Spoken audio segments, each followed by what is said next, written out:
ਹੁਣ ਖਬਰਾਂ ਵਿਸਥਾਰ ਦੇ ਨਾਲ ਤੇ ਪਰ ਤੁਹਾਨੂੰ ਸਿੱਧਾ ਲੈ ਚੱਲਦੇ ਹਾਂ ਜਿੱਥੇ ਪ੍ਰਧਾਨ ਮੰਤਰੀ ਨਰਿੰਦਰ ਮੋਦੀ ਮਨ ਕੀ ਬਾਤ ਕਰ ਰਹੇ ਨੇ। ਆਓ ਸੁਣਦੇ ਹਾਂ ਉਹਨਾਂ ਦਾ ਕੀ ਕੁਝ ਕਹਿਣਾ ਕਿਹਾ जा रहा है। जिसने हम सबको गर्व से भर दिया। आपने सुना होगा कि भारत ने पिछले सप्ताह 400 बिलियन डॉलर यानी 30 लाख करोड़ रुपए के एक्सपोर्ट का टारगेट हासिल किया है। पहली बार सुनने में लगता है कि ये अर्थव्यवस्था से जुड़ी बात है, लेकिन ये अर्थव्यवस्था से भी ज्यादा भारत के सामर्थ्य, भारत के पोटेंशियल से जुड़ी बात है। एक समय में भारत से एक्सपोर्ट का आंकड़ा कभी 100 बिलियन, कभी 150 बिलियन, कभी 200 बिलियन तक हुआ करता था। अब आज भारत 400 बिलियन डॉलर पर पहुंच गया है। इसका एक मतलब ये कि दुनिया भर में भारत में बनी चीजों की डिमांड बढ़ रही है। दूसरा मतलब ये कि भारत की सप्लाई चेन दिनों दिन और मजबूत हो रही है और इसका एक बहुत बड़ा संदेश भी है। देश विराट कदम तब उठाता है जब सपनों से बड़े संकल्प होते हैं, जब संकल्पों के लिए दिन रात ईमानदारी से प्रयास होता है तो वो संकल्प सिद्ध भी होते हैं। और आप देखिए किसी व्यक्ति के जीवन में भी तो ऐसा ही होता है। जब किसी के संकल्प, उसके प्रयास, उसके सपनों से भी बड़े हो जाते हैं तो सफलता उसके पास खुद चल करके आती है। साथियों, देश के कोने कोने से नए नए प्रोडक्ट जब विदेश जा रहे हैं, असम के हैलाकांडी के लेदर प्रोडक्ट हो या उस्मानाबाद के हैंडलूम प्रोडक्ट, बीजापुर की फल सब्जियां हो और चंदौली का ब्लैक राइस, सबका एक्सपोर्ट बढ़ रहा है। अब आपको लद्दाख की विश्व प्रसिद्ध एप्रिकॉट दुबई में भी मिलेगी और सऊदी अरब में तमिलनाडु से भेजे गए केले मिलेंगे। और सबसे बड़ी बात ये कि नए नए प्रोडक्ट्स नए नए देशों को भेजे जा रहे हैं। जैसे हिमाचल, उत्तराखंड में पैदा हुए मिलेट्स, मोटे अनाज की पहली खेप डेनमार्क को निर्यात की गई। आंध्र प्रदेश के कृष्णा और चित्तूर जिले के बंगनपल्ली और सुवर्णरेखा आम दक्षिण कोरिया को निर्यात किए गए। त्रिपुरा से ताजा कटहल हवाई रास्ते से लंदन निर्यात किए गए। और तो और पहली बार नागालैंड की राजा मिर्च को लंदन भेजा गया। इसी तरह भालिया गेहूं की पहली खेप गुजरात से केन्या और श्रीलंका निर्यात की गई। यानी अब आप दूसरे देशों में जाएंगे तो मेड इन इंडिया प्रोडक्ट्स पहले की तुलना में कहीं ज्यादा नजर आएंगे।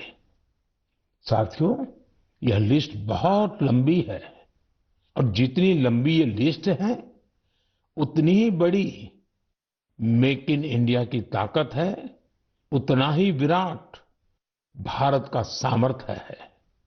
और सामर्थ्य का आधार है हमारे किसान, हमारे कारीगर, हमारे बुनकर, हमारे इंजीनियर, हमारे लघु उद्यमी, हमारा एमएसएमई सेक्टर, ढेर सारे अलग अलग प्रोफेशन के लोग, ये सब इसकी सच्ची ताकत है।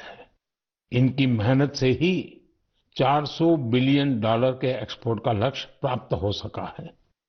और मुझे खुशी है कि भारत के लोगों का ये सामर्थ्य अब दुनिया के कोने कोने में नए बाजारों में पहुंच रहा है।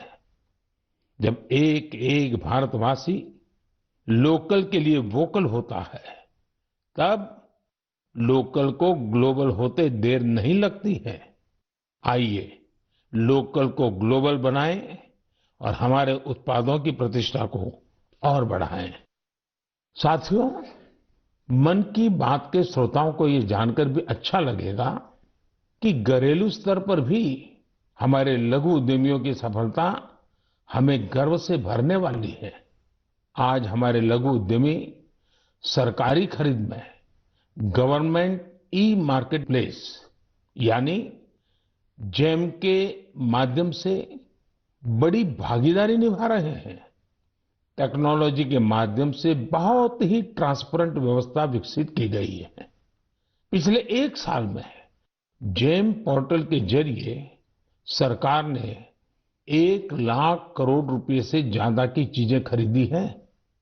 देश के कोने कोने से करीब करीब 1.25 लाख लघु उद्यमियों, छोटे दुकानदारों ने अपना सामान सरकार को सीधे बेचा है। एक जमाना था जब बड़ी कंपनियां ही सरकार को सामान बेच पाती थी, लेकिन अब देश बदल रहा है, पुरानी व्यवस्थाएं भी बदल रही है।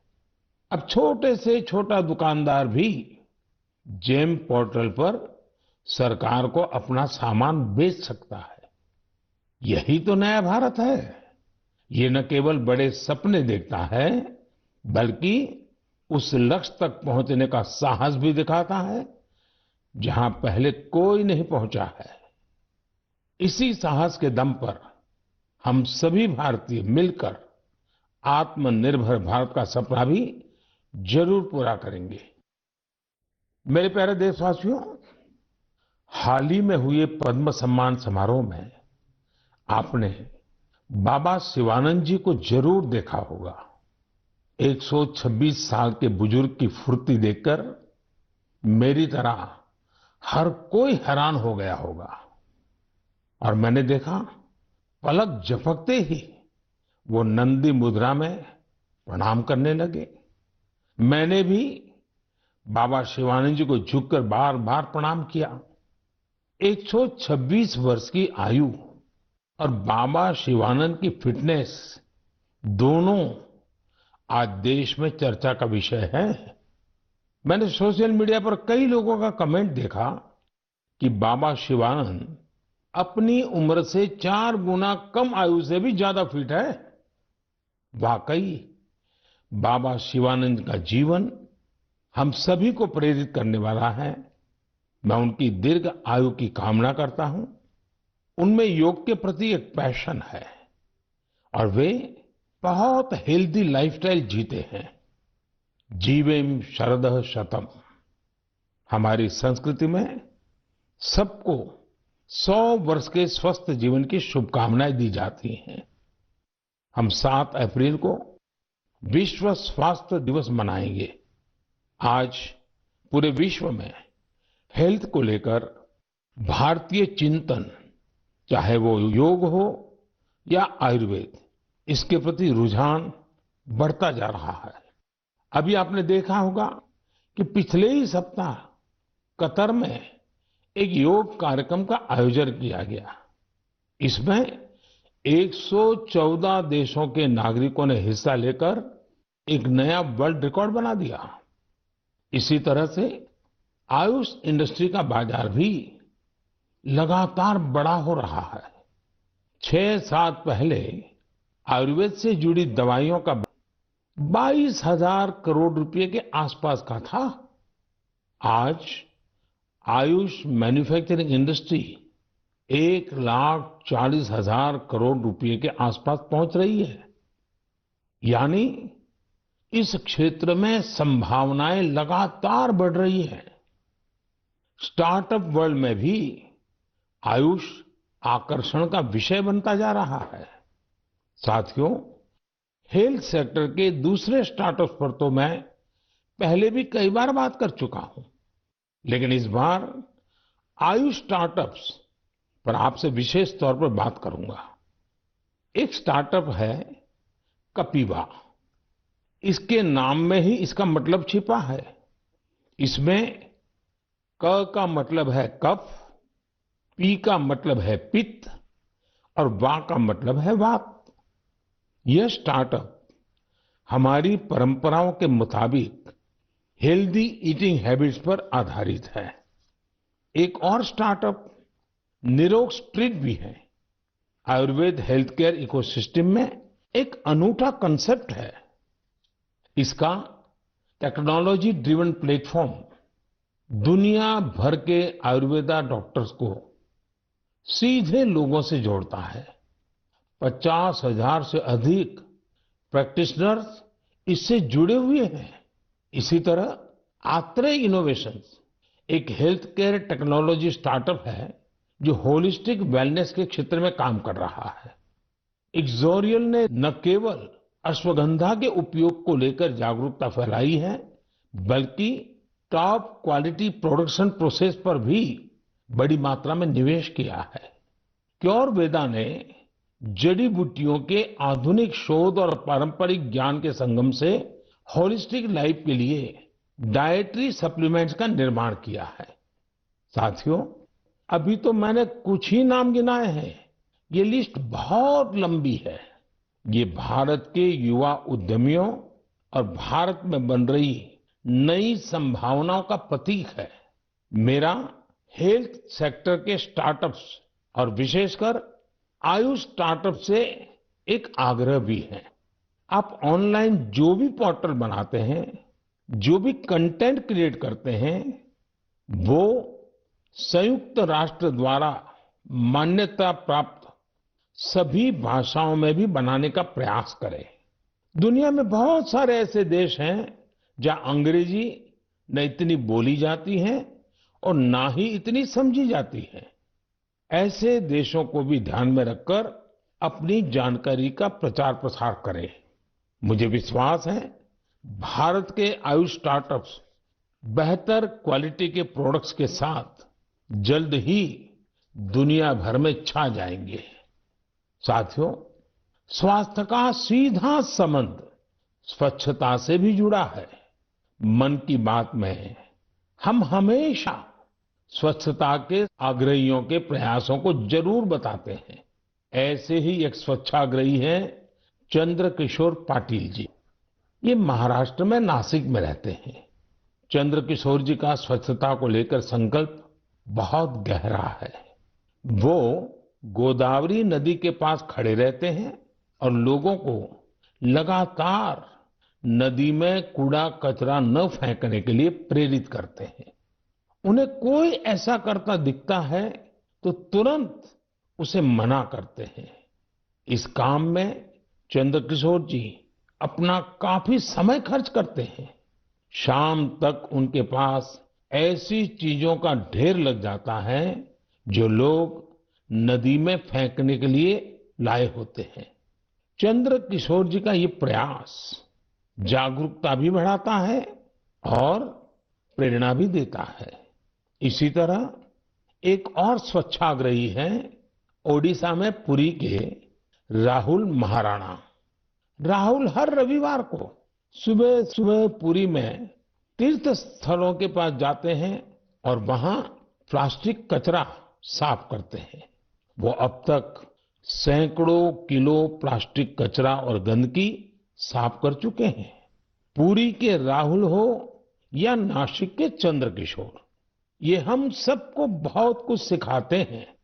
नागरिक के तौर पर हम अपने कर्तव्यों को निभाएं, चाहे स्वच्छता हो, पोषण हो या फिर टीकाकरण। इन सारे प्रयासों से भी स्वस्थ रहने में मदद मिलती है। मेरे प्यारे देशवासियों, आइए बात करते हैं केरला के मुपट्टम श्री नारायणन जी की। उन्होंने एक प्रोजेक्ट की शुरुआत की है जिसका नाम है pots for water of life. आप जब इस प्रोजेक्ट के बारे में जानोगे तो सोचेंगे कि क्या कमाल का काम है। साथियों, मुपट्टम श्री नारायण जी गर्मी के दौरान पशु पक्षियों को पानी की दिक्कत ना हो, इसके लिए मिट्टी के बर्तन बांटने का अभियान चला रहे हैं। गर्मियों में वो पशु पक्षियों की इस परेशानी को देखकर खुद भी परेशान हो उठते थे। फिर उन्होंने सोचा कि क्यों न वह खुद ही मिट्टी के बर्तन बांटने शुरू कर दे, ताकि दूसरों के पास उन बर्तनों में सिर्फ पानी भरने का ही काम रहे। आप हैरान रह जाएंगे कि नारायण जी द्वारा बांटे गए बर्तनों का आंकड़ा 1 लाख को पार करने जा रहा है। अपने अभियान में 1 लाखवां बर्तन वो गांधी जी द्वारा स्थापित साबरमती आश्रम में दान करेंगे। आज जब गर्मी के मौसम ने दस्तक दे दी है, तो नारायण जी का यह काम हम सबको जरूर प्रेरित करेगा और हम भी इस गर्मी में हमारे पशु पक्षी मित्रों के लिए पानी की व्यवस्था करेंगे। साथियों, मैं मन की बात के श्रोताओं से भी आग्रह करूंगा कि हम अपने संकल्पों को फिर से दोहराएं। पानी की एक एक बूंद बचाने के लिए हम जो भी कुछ कर सकते हैं वो हमें जरूर करना चाहिए। इसके अलावा पानी की रिसाइकलिंग पर भी हमें उतना ही जोर देते रहना है। घर में इस्तेमाल किया हो जो पानी गमलों में काम आ सकता है, गार्डनिंग में काम आ सकता है, वो जरूर दोबारा इस्तेमाल किया जाना चाहिए। थोड़े से प्रयास से आप अपने घर में ऐसी व्यवस्थाएं बना सकते हैं। रहीमदास जी सदियों पहले कुछ मकसद से ही कहकर गए हैं कि रहमन पानी राखिए, बिन पानी सब सुन। और पानी बचाने के इस काम में मुझे बच्चों से बहुत उम्मीद है।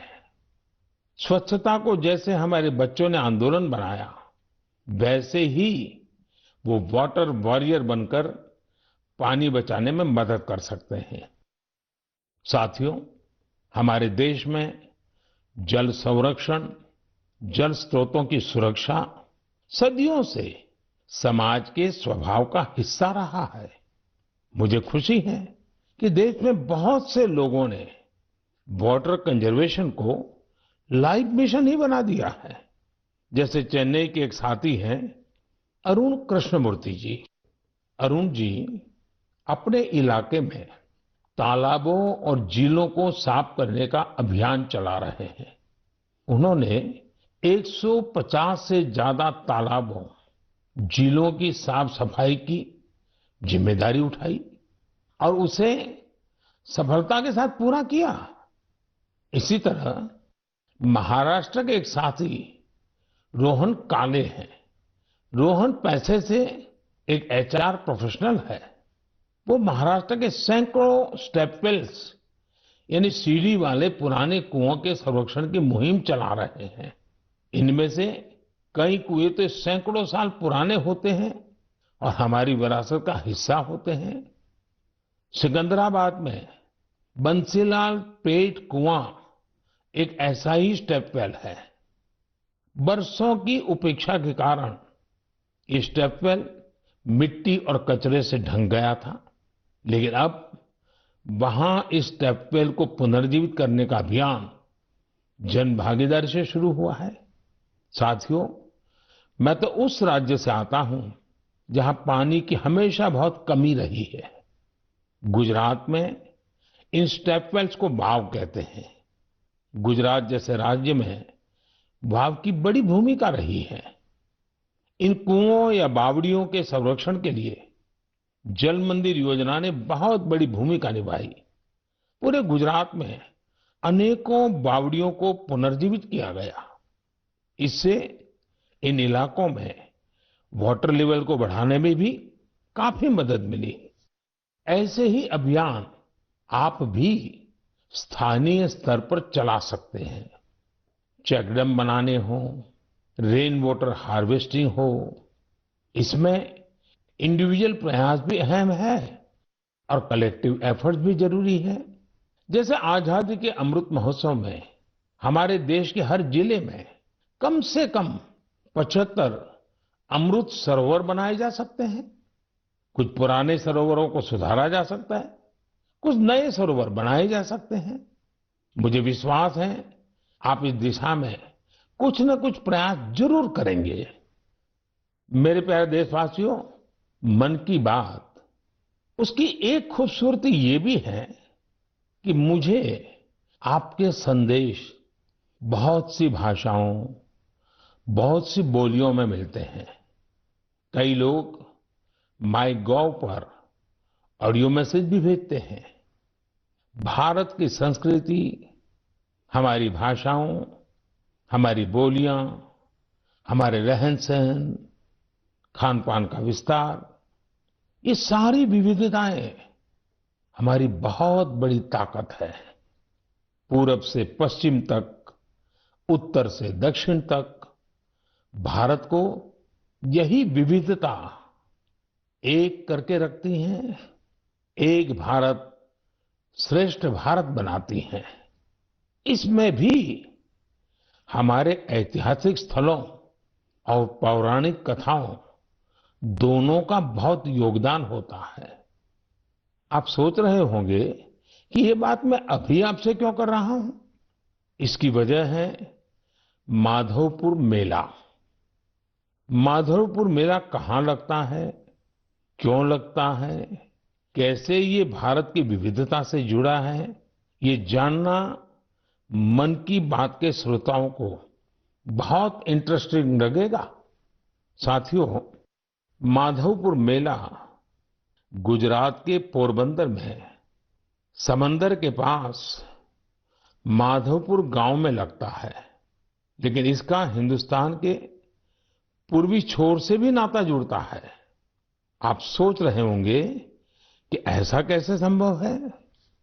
तो इसका भी उत्तर एक पौराणिक कथा से ही मिलता है। कहा जाता है कि हजारों वर्ष पूर्व भगवान श्री कृष्ण का विवाह नॉर्थ ईस्ट की राजकुमारी रुक्मिणी से हुआ था। ये विवाह पोरबंदर के माधवपुर में संपन्न हुआ था और उसी विवाह के प्रतीक के रूप में आज भी वहां माधवपुर मेला लगता है।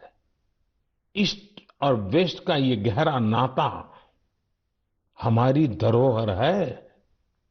समय के साथ अब लोगों के प्रयास से माधवपुर मेले में नई नई चीजें भी जुड़ रही हैं। हमारे यहाँ कन्या पक्ष को घराती कहा जाता है और इस मेले में अब नॉर्थ ईस्ट से बहुत से घराती भी आने लगे हैं। एक सप्ताह तक चलने वाले माधवपुर मेले में नॉर्थ ईस्ट के सभी राज्यों के आर्टिस्ट पहुंचते हैं, हैंडीक्राफ्ट से जुड़े कलाकार पहुंचते हैं और इस मेले की रौनक को चार चांद लग जाते हैं। एक सप्ताह तक भारत के पूरब और पश्चिम की संस्कृतियों का ये मेल, ये माधवपुर मेला एक भारत श्रेष्ठ भारत की बहुत सुंदर मिसाल बना रहा है। मेरा आपसे आग्रह है, आप भी इस मेले के बारे में पढ़ें और जानें।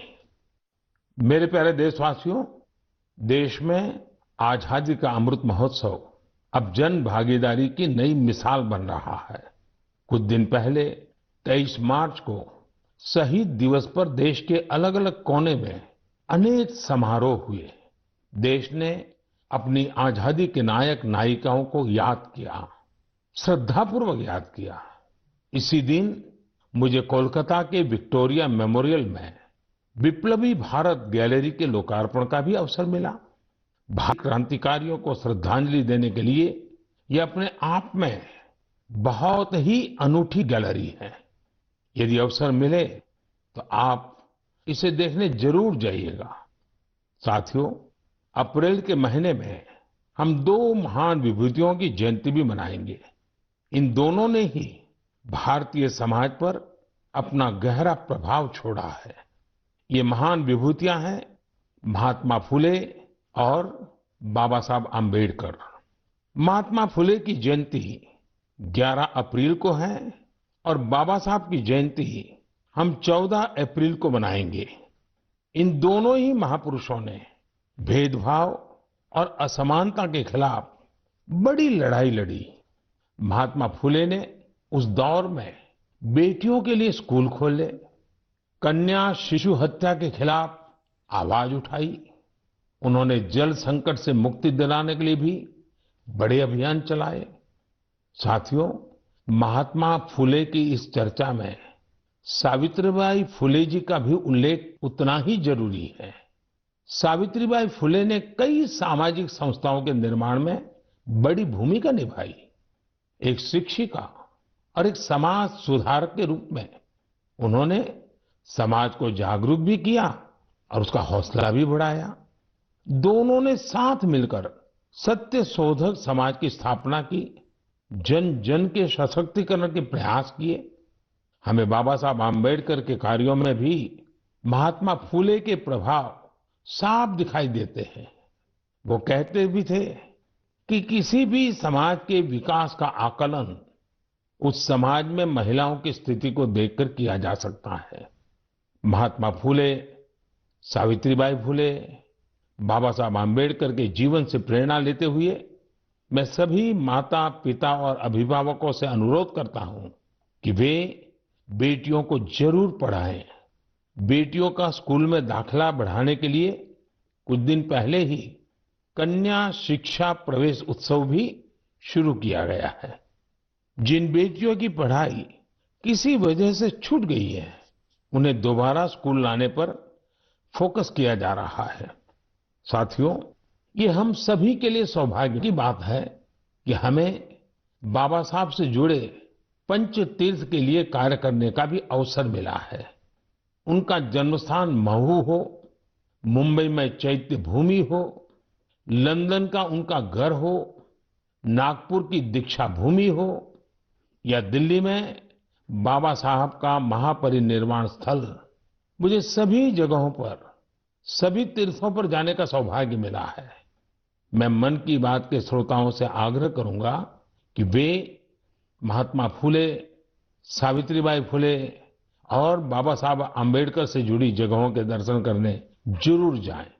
आपको वहां बहुत कुछ सीखने को मिलेगा। मेरे प्यारे देशवासियों, मन की बात में इस बार भी हमने अनेक विषयों पर बात की। अगले महीने बहुत से पर्व त्योहार आ रहे हैं। कुछ ही दिन बाद ही नवरात्र है। नवरात्र में हम व्रत, उपवास, शक्ति की साधना करते हैं, शक्ति की पूजा करते हैं। यानी हमारी परंपराएं हमें उल्लास भी सिखाती हैं और संयम भी। संयम और तप भी हमारे लिए पर्व ही है। इसलिए नवरात्र हमेशा से हम सभी के लिए बहुत विशेष रही है। नवरात्र के पहले ही दिन गुड़ी पड़वा का पर्व भी है। अप्रैल में ही ईस्टर भी आता है और रमजान के पवित्र दिन भी शुरू हो रहे हैं। हम सबको साथ लेकर अपने पर्व मनाएं, भारत की विविधता को सशक्त करें, सबकी यही कामना है। इस बार मन की बात में इतना ही। अगले महीने आपसे नए विषयों के साथ फिर मुलाकात होगी। बहुत बहुत धन्यवाद। प्रधानमंत्री नरेंद्र मोदी अपने मन की बात प्रोग्राम ਦੇ ਰਾਹੀਂ ਦੇਸ਼ਵਾਸੀਆਂ ਨੂੰ ਸੰਬੋਧਨ ਕਰ ਰਹੇ ਸਨ। ਕਈ ਅਹਿਮ ਤੇ ਗੰਭੀਰ ਮੁੱਦਿਆਂ ਨੂੰ ਉਹਨਾਂ ਦੇ ਵੱਲੋਂ ਇਸ ਮਨ ਕੀ ਬਾਤ ਪ੍ਰੋਗਰਾਮ ਦੇ ਵਿੱਚ ਉਠਾਇਆ ਗਿਆ। ਖਾਸ ਤੌਰ ਤੇ ਮਨ ਕੀ ਬਾਤ ਵਿੱਚ ਮੇਕ ਇਨ ਇੰਡੀਆ ਪ੍ਰੋਜੈਕਟਸ ਦੇ ਨਾਲ ਹੀ ਕਈ ਹੋਰ ਮੁੱਦਿਆਂ ਦੀ ਵੀ ਗੱਲਬਾਤ ਕੀਤੀ ਗਈ ਹੈ। ਖਬਰਾਂ ਦਾ ਸਿਲਸਿਲਾ ਰਹੇਗਾ ਜਾਰੀ। ਬਣੇ ਰਹੋ ਪੀਡੀਸੀ ਨਿਊਜ਼ ਦੇ ਨਾਲ। ਧੰਨਵਾਦ।